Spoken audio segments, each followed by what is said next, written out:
Mga pagbasa ng mga salita ng makapangyarihang Diyos, ukol sa paghahangad sa katotohanan.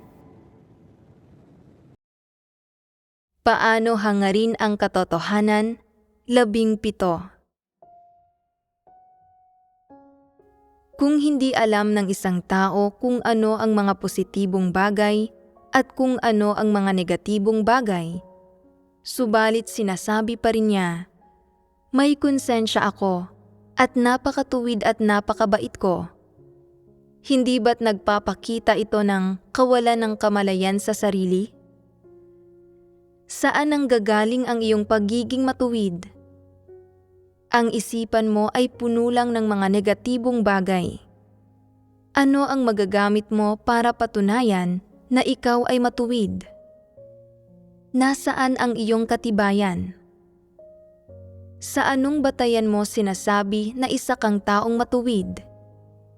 At paano mo maisasagawa ang iyong tinatawag na kabaitan? Ang nasa loob mo ay pawang buktot at negatibong mga kaisipan at pananaw. Maaari ka bang maging mabait? Mabuti na ang magagawa mo kung hindi ka mambibitag o mamiminsala ng mga tao. Ang ilang tao, para patunayan na mayroon silang pagkatao at sila ay matuwid at mabait, ay binibigyan ang kanilang sarili ng mga pangalang tulad ng Jiang Wang, Jiang Jiang, Jiang Zhou, Jiang Gang. Bagamat matuwid nga pakinggan ang mga pangalan, nangangahulugan ba ang mga ito na ang isang tao ay tunay na matuwid? Saan nagmumula ang tunay na pagiging matuwid? Nagmumula ito sa pagkatao. Tanging kapag taglay ng pagkatao ng isang tao ang kakayahan o ang mga batayang kondisyon para kilatisin ang tama sa mali, saka siya maaaring maging matuwid. Kung hindi mo man lang alam kung ano ang mga positibong bagay, o kung sadyang hindi mo mahal ang mga positibong bagay, at hindi ka kailanman tumanggap ng kahit isang positibong bagay o positibong kaisipan at pananaw, subalit sinasabi mo pa ring ikaw ay matuwid, hindi ba't kawalan ito ng kahihiyan? Sa anong batayan mo sinasabi na ikaw ay matuwid? Sabi ng ilan, "Tama ang lahat ng aking pananaw sa mundo, mga pinahahalagahan at pananaw sa buhay." Mayroon ba itong anumang kinalaman sa katotohanan? Ang pagkakaroon ba ng tamang pananaw sa mundo, mga pinahahalagahan at pananaw sa buhay ay nangangahulugan na taglay ng isang tao ang katotohanan? Sabi ng iba, mayroon akong positibong enerhiya.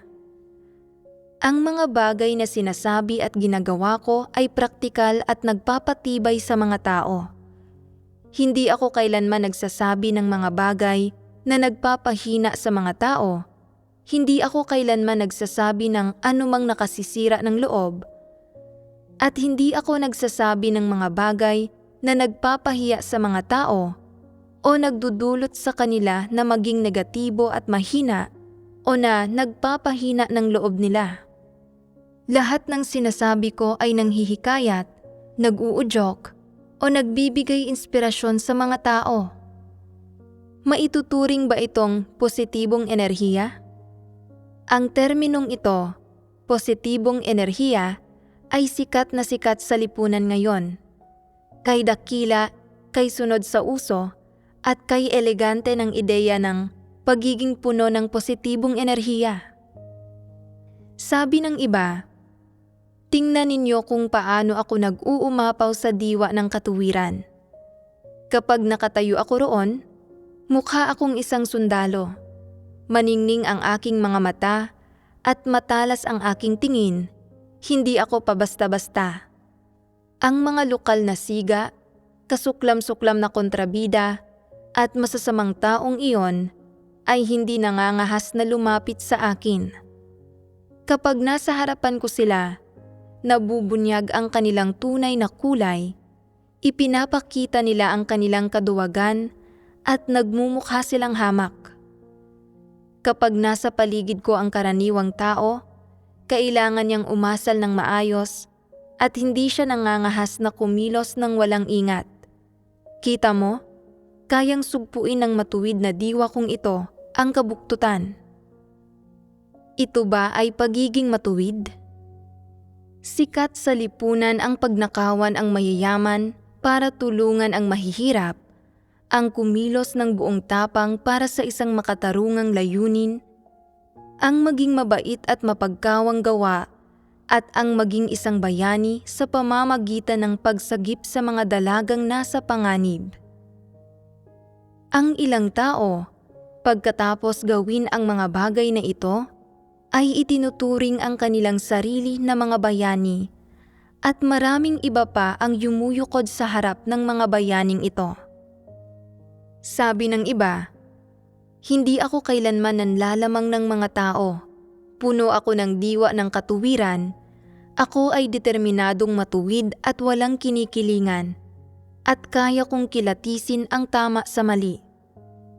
Kapag may dalawang taong nag-aaway at hinihiling sa aking mamagitan sa alitan, binibigyan ko ang magkabilang panig ng pantay na parusa at hindi ako nagpapakita ng pagkiling. Tingnan ninyo itong matuwid na diwang ito na pumupuno sa akin. Hinahangaan ako ng lahat. Maituturing ba itong pagiging matuwid?" Bagamat ang mga nauna nang nabanggit na ideya ng mga tamang pananaw sa mundo, mga pinahahalagahan at pananaw sa buhay, at positibong enerhiya ay mga sikat na kasabihang Tsino, itong huli, ang pagiging mabait at mapagkawang gawa, pag-iipon ng merito at paggawa ng mabubuting bagay, at pagkilos ng buong tapang para sa isang makatarungang layunin, ay malamang na pangkalahatang iginagalang sa lahat ng bansa at sa gitna ng lahat ng tao. Kaya, itinuturing ito ng mga tao na isang diwa ng katuwiran na pagiging matuwid. Maging ang karamihan sa mga mananampalataya sa Diyos ay iniisip na ito ay napakatuwid, sinasabing, "Tingnan ninyo ang ating pambansang bayani, si ganito at ganyan." Inialay niya ang kanyang buhay para sa matuwid at dakilang layunin ng bansa. Isinakripisyo ang kanyang sarili para pasabugin ang isang bunker para protektahan ang bansa. Puno siya ng diwa ng katuwiran. Iyan ang tunay na kahulugan ng pagkakaroon ng pagkatao. Sa pagtingin dito ngayon, tama ba ang pananaw na ito? Hindi. Paanong mali ito? Ang ganitong mga uri ng pagiging matuwid na pinaniniwala ang gayon ng mga tao o na iginagalang ng mga tao ay tinatasa sa pamamagitan ng mga pamantayang batay sa paghahangad ng tao para sa mga bagay na mabuti at medyo positibo. Dahil sa mga kuro-kuro at imahinasyon ng laman ng mga tao, at dahil hindi nila nauunawaan kung ano ang mga positibong bagay, itinuturing nilang mabubuting tao ang mga kayang isakripisyo ang sarili nilang mga interes para sa iba at gumagawa ng mabubuting pag-uugali. O ang mga hindi aktibong nambibitag o namiminsala ng iba, walang banta sa iba at hindi nagdulot ng anumang masasamang kahihinatnan, at iginagalang nila ang mga ito at inilalarawan bilang matuwid. Ang depinisyong ito ng matuwid ay batay sa mga kuro-kuro ng mga tao sa pagiging matuwid, pati na rin sa kanilang pagkamuhi sa masasamang kalakaran at sa buktot na sangkatauhan, at sa kanilang paghahangad para sa mabubuting bagay. Dahil ang karamihan sa mga tao sa lahi ng tao ay naniniil, nang-aapi, nambibitag, at namiminsala ng iba, at dahil ang mundong ito ay napakasama, napakadilim, at walang bakas ng pagiging patas o katuwiran na matatagpuan kapag lumitaw ang gayong mga bayani o ang tinatawag na mabubuting Samaritano at mga tagagawa ng mabuti. May tendensiya ang mga tao na igalang ang mga ito. Tinutukoy ang mga ito gamit ang pinakamaiinam na terminong posible. Tumpak ba ang mga prinsipyo ng kahulugang ito? Ang mismong mga prinsipyo at batayan ng kahulugan ay hindi tumpak. Halimbawa, may isang tao sa isang grupo na inaapi ng karamihan sa iba, ngunit may isang partikular na individual na hindi nang aapi sa kanya. Sinasabi ng taong inaapi, "Iyong hindi nang aapi sa akin ay isang mabuting tao." Tumpak ba ang pahayag na ito?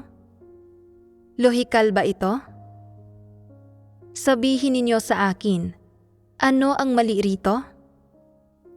Marahil iyong taong hindi nang aapi sa kanya ay hindi lang siya kinaiinisan o hindi siya nang aapi dahil hindi angkop ang objektibong sitwasyon at mga kalagayan. Hindi ito nangangahulugan na mabuting tao ito. Ang kanyang pananaw ay naglalaman ng isang kamalian sa lohika. Ang ideya na ang mga taong nang aapi sa iyo ay masasamang tao, kaya ang mga taong hindi nang aapi sa iyo ay tiyak na mabubuting tao, ay isang kamalian sa lohika, hindi ba? Karamihan sa mga taong nang aapi sa iba ay hindi mabubuting tao, ngunit ang iyong pamantayan sa pagtukoy kung ano ang ibig sabihin ng mang-api sa iba ay hindi naman tiyak na tumpak. Kaya ang iyong pagtukoy na ang mga taong nang aapi sa iyo ay masasamang tao ay hindi rin naman tiyak na tumpak, at hindi rin tumpak na sabihin na ang mga taong hindi nang aapi sa iyo ay tiyak na mabubuting tao. Maaaring may ilang sitwasyon kung saan hindi ka inaapi ng isang tao. Marahil ay ayaw kanyang pansinin, kaya hindi na siya nag-aabalang mang-api sa iyo. Marahil ay hindi kanya kilala, kaya hindi kanya maapi. Marahil ay pakiramdam niya na mas matigas ka kaysa sa kanya, kaya hindi siya nangangahas na mang-api sa iyo. May ilang posibleng sitwasyong tulad niyan. Ang iyong batayan sa paglalarawan sa kanya bilang isang mabuting tao ay nakasalalay sa pundasyon na hindi kanya inapi, kaya ang batayan mismo ng kahulugang ito ay mali. Ano ang tunay na batayan sa pagtukoy sa isang tao bilang isang mabuting tao? Kung ang taong ito ay minamahal ang mga positibong bagay, tinatrato ang iba ng patas at ng may mga prinsipyo, at may mga prinsipyo rin sa kung paano siya gumagawa ng mga bagay-bagay. Kung gayon, kahit na minsan ay prangka siyang magsalita sa iyo, nang may masakit na tono o pinupuna ka niya, hindi ka niya inaapi. Kumikilos siya ayon sa mga prinsipyo at hinuhusgahan niya ang mga bagay-bagay batay sa mga katunayan. Kaya, siya ay tunay na isang mabuting tao at kaya niyang tratuhin ang mga tao ayon sa mga prinsipyo. Ngunit ang ilang tao ay hindi ganito. Kapag nakikita nilang may katayuan ka at matigas ka, sumisipsip sila sa iyo. Kapag nakikita nilang wala kang katayuan at dehado ka, inaapi ka nila, niyuyurakan ka, at palagi kang sinasaktan kapag nagsasalita sila. Kung may ginawa kang tama, naiinggit sila sa iyo. Kung may ginawa kang mali, tinutuya ka nila at minamaliit. Ang gayong mga tao ay masasamang tao.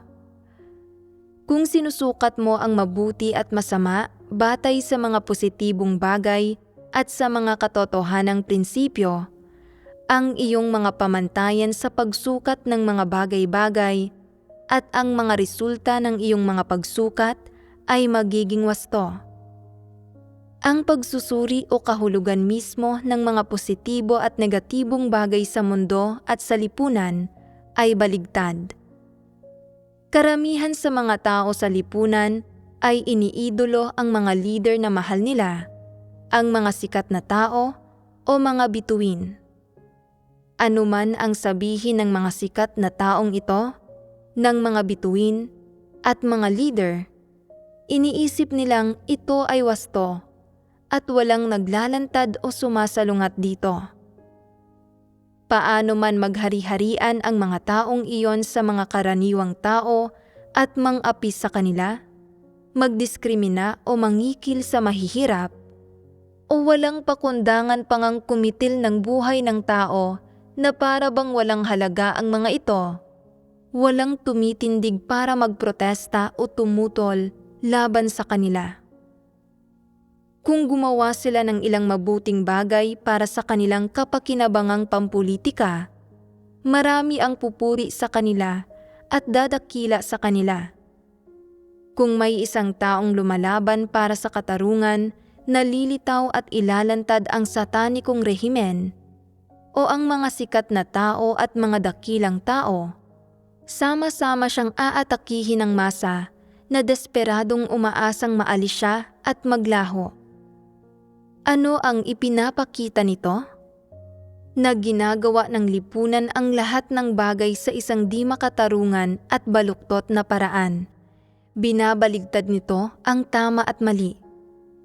Ang mga pamantayan ng pagtukoy ng tiwaling sangkatauhan sa mabuti at masama at sa positibo at negatibo ay pawang mali, kaya ang mga konklusyong nabubuo nila ay hindi rin makatwiran.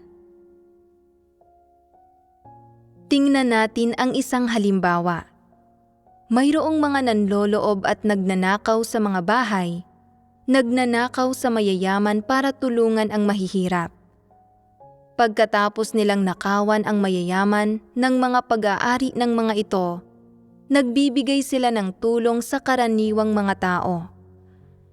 Kapag nakikinabang at nagsasamantala rito ang karaniwang mga tao, masaya sila at pinupuri nila ang mga taong ito bilang mga bayani at matutuwid na taong may bertud. Pero kung susuriin mo ang mga bagay na ginawa ng mga tinatawag na matutuwid na taong may bertud na ito, talaga bang matuwid sila? Nakuha ng ilang mayamang tao ang kanilang yaman sa pamamagitan ng masigasig na pamamahala at pagsisikap, at mayroon pang ang ilan na naipon lamang ang kanilang yaman sa pamamagitan ng ilang henerasyon ng pamamahala at pagsisikap. Anong karapatan mong nakawan sila ng kanilang mga pag-aari? Ninakawan mo sila ng kanilang pribadong ari-arian. Mali iyan. Kung kaya mo, humayo ka at kumita ka ng pera ng ikaw mismo.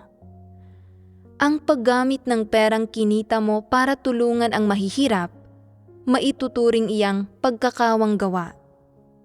Pero ninanakawan mo ang mayayaman ng kanilang mga pag-aari, kinukuha ang pag-aari ng iba para angkinin mo, at pagkatapos ay tinutulungan ang mahihirap. Sa mga mata ng mahihirap, itinuturing itong matuwid. Hindi ba't ito ay isang lubos na katawa-tawang pananaw? Iginagalang ng mahihirap at ng karaniwang mga tao ang gayong mga tao bilang mga bayani, at tinatamasa ng mga bayaning ito ang titulong ito at ang karangalang ito na para bang nararapat ito sa kanila. Hindi ba't kawalan ito ng kahihiyan? Hindi ba't lubos itong katawa-tawa? Sila mismo ay walang kakayahang kumita ng pera at nagkikimkim sila ng sama ng loob sa mayayaman, kaya gumagamit sila ng dahas para nakawin ang yaman ng mayayaman at ipamahagi ito sa karaniwang mga tao para purihin sila ng karaniwang mga tao. Ang totoo, ang mga bagay na kinukuha nila ay hindi talaga ang mga kinita nila sa pamamagitan ng sarili nilang pagtatrabaho, At ang tinatamasa ng mahihirap ay hindi mga bagay na pag-aari ng mga magnanakaw na ito, kundi mga bagay na pag-aari ng mayayaman. Kaya, bakit dapat na, dahil lang dumaan sa mga kamay nila ang mga bagay na ito, kailangang magkaroon ng malaking utang na loob sa kanila ang karaniwang mga tao at ang mahihirap? At tama ba para sa karaniwang mga tao na tamasahin ang mga bagay na ito nang may hindi nababagabag na konsensya? Ang mga bagay ba na ito ang nararapat sa iyo? Kinita mo ba ang mga ito sa pamamagitan ng sarili mong pagtatrabaho?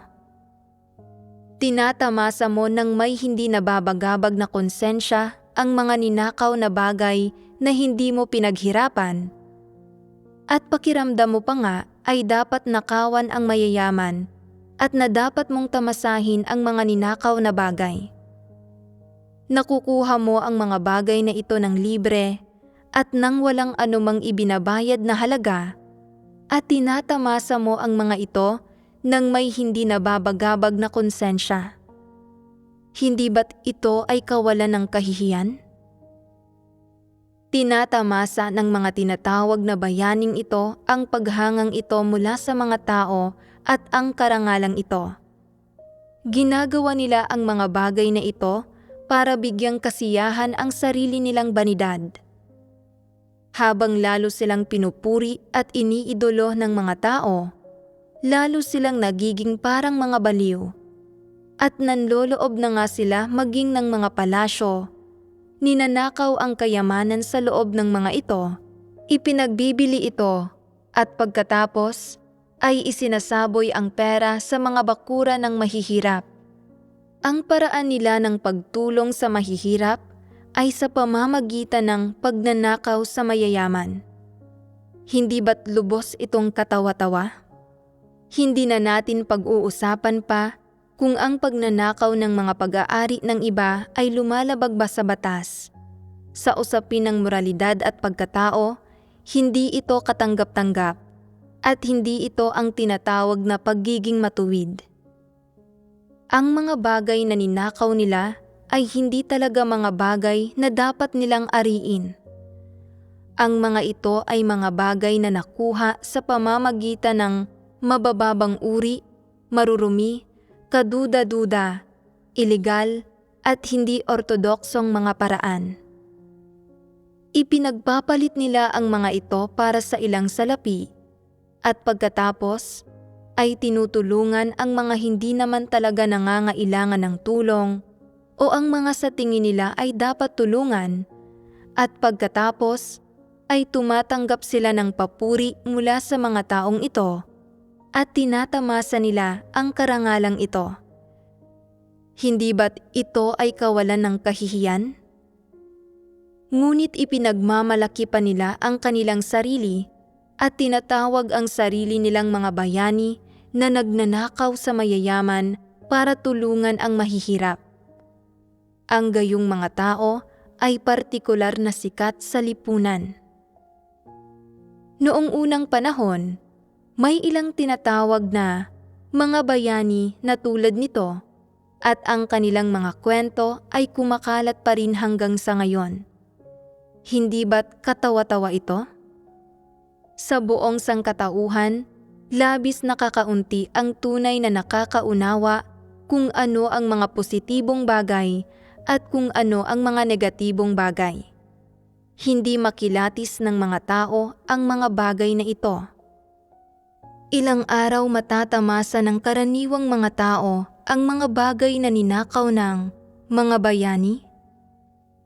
Iyan ba ang nararapat sa iyo? Pinaghirapan mo ba iyan? Iyan ay hindi mo pinaghirapan ni hindi nararapat sa iyo. Iyan ay tinatawag na pagtanggap ng mga pakinabang na hindi nararapat sa iyo. Marangal ba para sa iyo na tamasahin ang mga bagay na ito? Mahirap ka dahil tamad ka o walang kakayahan. Ang isang taong may konsensya at katwiran ay dapat makontento na sa pagkakaroon ng pagkain at damit, at dapat niyang tamasahin kung ano lang ang kaya niyang kitain. Binibigyan ka ng Diyos ng ikabubuhay, kaya dapat kang makontento. Kung makakita ka ng isang taong mayaman, na maraming ari-arian, na masagana, at palagi mong gusto ang pantay na bahagi ng kung anong mayroon siya, makatwiran ba ito? Ang kaisipang ito, sa ganang sarili, ay hindi makatwiran. Kinokontrol at pinaghaharian ni Satanas ang lipunan, kaya syempre ay walang pagiging patas. Sa lipunan, marami ang mahihirap habang kakaunti ang mayayaman. Anuman ang sanhi nito, ang katunayan ay may mga taong mayaman at may mga taong mahirap. Ganito ang lipunan. Maaaring hindi ka yumaman kahit pa may kakayahan ka, at maaari ka namang mamuhay bilang mayamang tao kahit pa wala kang kakayahan. Walang sino mang makapagpapaliwanag ng malinaw sa mga bagay na ito, pero anuman ang mangyari, naririto rin ang pag-orde ng Diyos. Ang mga bagay na ninakaw mula sa iba ay hindi sa iyo, at kahit matamo mo pa ang mga ito, hindi sa iyo ang mga ito, at sa malaot madali ay mawawala rin sa iyo ang mga ito. Tingnan mo yaong mga sa ilalim ng pagpapanggap ng kabayanihan at katarungan, nanloloob at nagnanakaw sa mga bahay, at nagnanakaw sa mayayaman para tulungan ang mahihirap. Ginagawa nila ang lahat ng uri ng masasamang bagay ng palihim, tulad ng pagkain, pag-inom, pakikiapid, pagsusugal, paggamit ng droga, at may ilan pang ang pumapatay o nanggagahasa.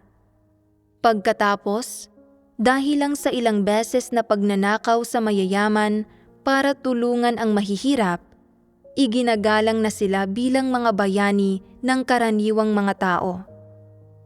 Hindi ba't isang kaso ito ng pagtatagumpay ng mga taong ubod ng sama?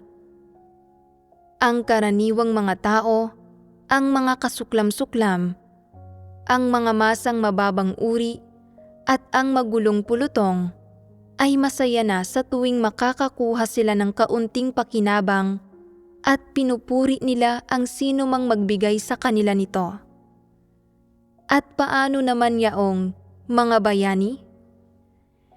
Binibigyan sila ng karaniwang mga tao ng kaunting karangalan at ginagantimpalaan sila ng mga ito, at itinataas sila bilang mga bayani, kaya inaakala nilang isa na itong korona ng tagumpay, na sila ay tunay na mga bayani at walang kapantay. Kaya, nagpapatuloy sila sa pagnanakaw, at ang resulta, nababaril sila at namamatay sa isang bala lang kapag nilooban nila ang isang palasyo. Akala talaga nila ay napakalaki ng kanilang kakayahan at sila ay mga superhuman, na sila ay pambihira at nakahihigit sa karaniwan. Pero ang totoo, wala man lang silang abilidad na makailag sa bala, at sa huli ay namamatay sila. Hindi ba't nararapat lang iyon sa kanila? Ang mismong pagnanakaw ay hindi marangal. Ito ay mababang uri.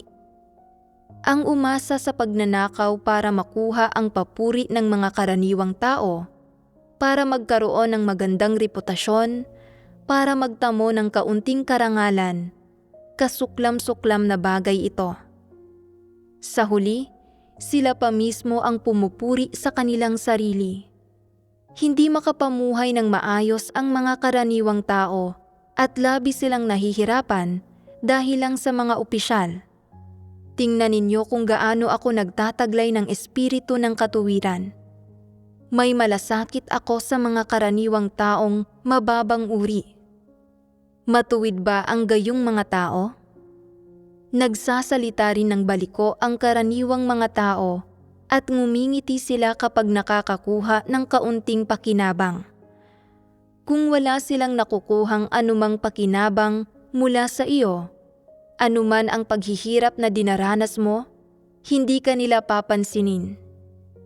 Pero kung bibigyan mo sila ng mga pabor na magdudulot sa kanila na magkamit ng isang bagay na praktikal, sasaya sila at sasabihin nila, "Napakabuti mong tao, isang taong napakadakila ang pagkakawang gawa."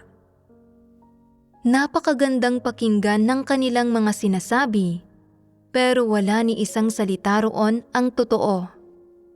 Hindi man lang sila makapagsabi ng mga wastong salita. Paanong naging matuwid sila sa anumang paraan?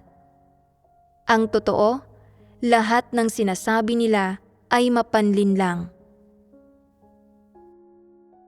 Itinuturing ng ilang tao ang kanilang sarili na puspos ng espiritu ng katuwiran bilang mga taong may konsensya at pagkatao. Pero karapat-dapat man lang bang banggitin ang espiritu ng katuwiran nilang ito? Higit pa rito, talagang hindi ito isang espiritu ng katuwiran. Isa itong uri ng pagiging matuwid na binuo nila sa kanilang imahinasyon na walang kinalaman sa mga positibong bagay na sinasabi ng Diyos o sa alinman sa mga katotohanang prinsipyo. Hindi ito pagiging matuwid. Ito ay baluktot na pangangatwiran, mga maling paniniwala at mga maling kaisipan. Masasabing ang mga kasabihang isinusulong nila tulad ng positibong enerhiya, tamang pananaw sa mundo, mga pagpapahalaga at pananaw sa buhay at natatangi at matalas na kabatiran ay tila matuwid at wasto pero hindi tunay na gayon nga. Sa mas tumpak na pananalita, lahat ng iyon ay mapaminsalang mga kalakaran at masasamang impluwensya, baluktot na pangangatwiran at mga maling paniniwala. Lahat ng iyon ay mga negatibong bagay at lahat ng iyon ay mga maling paniniwala at mga maling kaisipan na ganap na kasalungat ng mga positibong bagay. Sa makatwid, kung sumasang-ayon ka sa mga kasabihang ito ng mga walang pananampalataya at palaging kumakapit sa mga pananaw na ito sa iyong puso, pinapatunayan ito na tulad lang ng mga walang pananampalataya, hindi ka isang matuwid na tao at na walang pagiging matuwid sa iyong pagkatao. Nais mong magpanggap bilang isang matuwid na tao tulad ng pagtatangka ni Satanas na magpanggap bilang isang anghel ng liwanag. Nagsasabi si Satanas ng ilang bagay na magandang pakinggan, nais magpanggap bilang Diyos, bilang isang matuwid na taong may bertud, at bilang isang bagay na positibo. Nagpapanggap ka rin bilang isang bagay na hindi naman ikaw. Palagi mong sinasabi na mayroon kang tamang pananaw sa mundo, mga pagpapahalaga at pananaw sa buhay, na mayroon kang positibong enerhiya at matuwid na espiritu, na isa kang bayani, isang taong may matalas at natatanging kabatiran, o na ikaw ay matuwid at walang dapat ikatakot, na saan ka man magpunta, dala-dala mo ang espiritu ng katuwiran sa iyong pagsasalita at pakikitungo sa mga tao. Palagi mong ipinipresenta ang iyong sarili sa ganitong paraan. Kung gayon, sinasabi ko na ikaw ay isang taong walang gaanong konsensya, isang taong nais magpanggap na may espiritu ng katuwiran, na matuwid at may pagkatao. Dahil ipinagkukunwari mo ang mga bagay na ito, nangangahulugan itong hindi mo taglay ang mga ito. Kung hindi, kakailanganin mo pa bang ipagkunwari ang mga ito?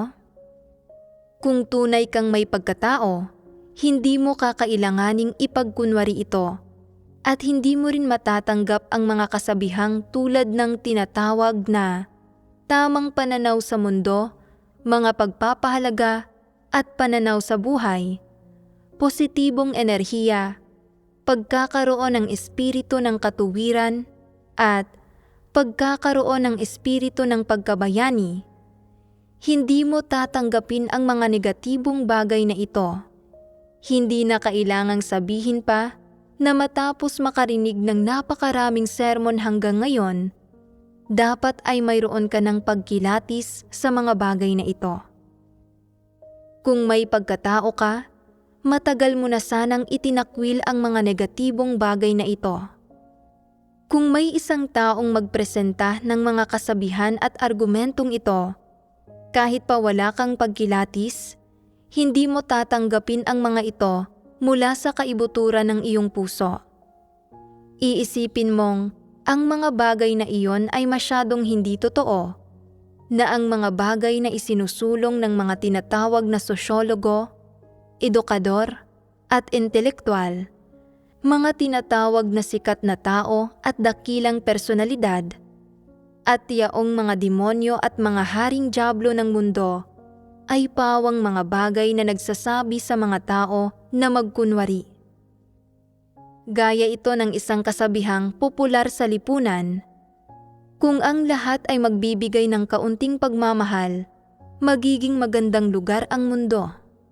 Nakikita mo, sinasabi ng masasamang dyablo na dapat magbigay ng kaunting pagmamahal ang lahat ng tao, na ibig sabihin, ang karaniwang mga tao ay lahat dapat magbigay ng pagmamahal, lahat dapat magmahal sa masasamang dyablo, lahat dapat masunuring makinig at sumunod sa kanilang partido, at huwag gumawa ng gulo o magdulot ng problema sa bansa at sa kanilang partido, at sa gayon ay magiging mapayapa ang mundo. Ang totoo, kailan ba naging ang karaniwang mga tao ang gumagawa ng gulo? Malinaw na mga dyablo ang nagsusulsol ng kaguluhan at nakikipag-agawan sa kapangyarihan at pakinabang. Iniligaw at ginawang tiwali ni Satanas ang sangkatauhan. Lahat sila ay sumusunod sa mga dyablo at kay Satanas, at lahat sila ay umiiwas at kumakalaban sa Diyos. Kaya, mararanasan ba ng lipunang ito ang kapayapaan? Sabihin ninyo sa akin, may batayan ba ang kasabihang, kung ang lahat ay magbibigay ng kaunting pagmamahal, magiging magandang lugar ang mundo? Lahat ng ito ay mga salita para linlangin ang mga bata. Kung wala kang pagkilatis sa mga salitang ito, at naniniwala kang may pag-asa pa para sa mundo, mas marami pa ring mabubuting tao kaysa sa masasama sa sangkatauhang ito, magiging magandang lugar ang mundo sa hinaharap, at ang sangkatauhang ito ay tutungo sa isang magandang kinabukasan. Kung gayon, ang iyong mga kaisipan at pananaw ay walang ipinagkaiba sa mga kaisipan at pananaw ng pangkalahatang publiko, at ikaw ay isa lamang hindi tao. Ang isang katangian ng mga hindi tao ay na partikular silang mahilig magbalat kayo gamit ang magagandang pakinggan, mabulaklak at mapagpaimbabaw na mga kasabihan para ibalat kayo ang kanilang panlabas na hitsura, habang ang kaibuturan ng kanilang puso ay napakarumi at napakadilim, at sunod-sunod ang kanilang mga kasuklam-suklam at maruruming taktika. Wala silang anumang pagmamahal sa pagiging patas at sa katuwiran. Mahilig lang silang gumamit ng mga taktika. Nagsasabi sila ng napakagagandang pakinggang bagay. Nagtatago sila ng mga punyal sa likod ng kanilang mga ngiti, at ginagawa nila ang lahat ng masamang gawang maiisip. Ang gayong mga tao ay walang pagkatao. Ang mga ito mismo ang mga pagpapamalas ng mga taong walang pagkatao. Pagpapamalas ba ito ng pagiging matuwid? Hindi. Dahil hindi matuwid ang mga taong ito, sa tingin mo ba ay maaari silang maging mabait? Huwag nang pag-usapan pa ang pagiging mabait. Dapat nang ipagdiwang kung mabawasan man lang ng isa ang masasamang gawa nila, isang pagpapala para sa lahat sa lupa. Pero tinatawag pa rin nilang matuwid ang kanilang sarili. Pinupuri lang nila ang kanilang sarili.